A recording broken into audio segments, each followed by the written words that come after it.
Hi guys, welcome or welcome back to my YouTube channel. This is Ara and today we are going to be talking about money. I'm going to share some money habits that have helped me get closer to financial independence in my early 20s.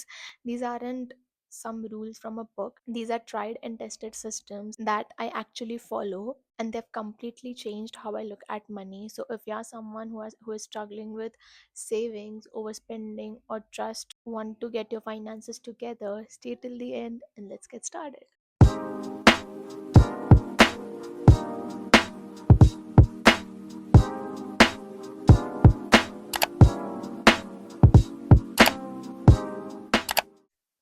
So let's start with the system that holds everything together, my three account money flow. So I have three separate bank accounts that I use for different purposes. The first one is basically my salary and income account, and I never touch this directly. The second one is basically for all of my expenses like food, groceries, rent, transportation, etc.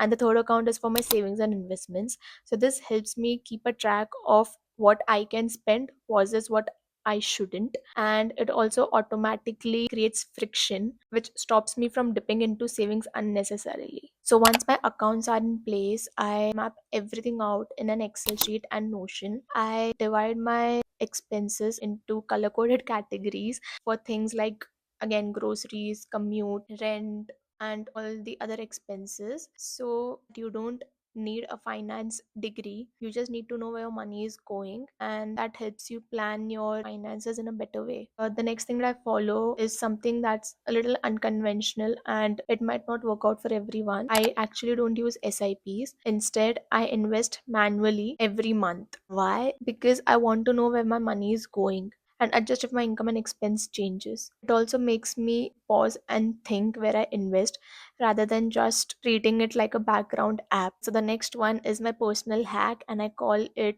a guilt control rule. It is definitely my favorite hack and I've never seen anyone talk about it. So basically, if I ever end up overspending, which I actually do, I follow this rule. So let's just say I spent 3,000 behind shopping for this month and it was not in my budget. Then what I'll do is I'll invest 50% of it as well. So I'll invest another 1,500 in the same week of that purchase. So when I'm making a 3,000 purchase, total amount of 4.5k is going straight out of my bank account.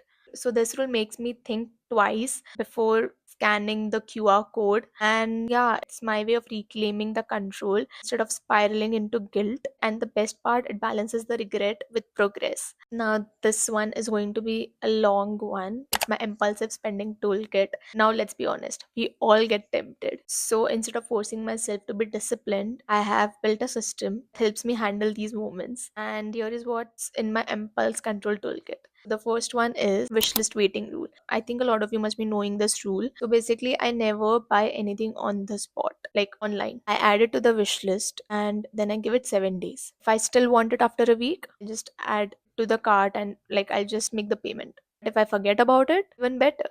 Surprisingly, I forget about 70% of the things that I had added. Now, if I am physically in a store and I find something that I really like, and in such situations, I'll just estimate how much I would pay for that item. I would roughly estimate how much I think it's worth. If the actual price is more than what I think it is, then I'll just skip it. If it's less and if it's within my range, then it feels like a reward and I buy it. I also do a quick need versus want filter. So I do a quick self check that do I need this or do I just want this because I'm bored or stressed. This 3-second pause saves me thousands every year. So the next point is a really important one and it's something that I would put the most emphasis on. It's building multiple sources of income. Now it's something that will take time but it's so worth it. If you all have read the book Rich Dad Poor Dad, there's this one favorite line that I like from that book, which is don't work for money, make the money work for you. And I follow that so much in my real life. Now, even if you're just starting out, explore something on the side, be it tutoring, or social media, digital products,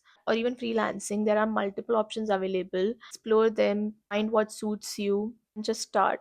think like how a rich dad would think. Have multiple sources of income, build your asset column, and try not to unnecessarily buy things just for the sake of it. And this brings me to my last point: customize your own financial game plan. Here's the truth: you don't need to follow the 50-30-20 rule or whatever your financial guru or friend swears by. You just need to figure out what works for your personality, what aligns with your lifestyle, and what you can stick long term, and the kind of life that you want in your mind before coming up with your financial plan, because this journey is yours. The more personal your money system feels, the more likely you are to actually follow it. I am still on my journey, but these are some habits that have helped me change the way I look at money. These habits have made me feel financially safe, confident, and in control. And you don't need it all to be perfect. You just need to get started and find your own system that works. Analyze your habits, analyze your personality, and make your decisions according to your life. So, yeah, even if one of these habits clicks with you, let me know in the comment section. Yeah, like, share, and subscribe. And until next time, stay cute, stay chaotic, and don't forget to stay hydrated.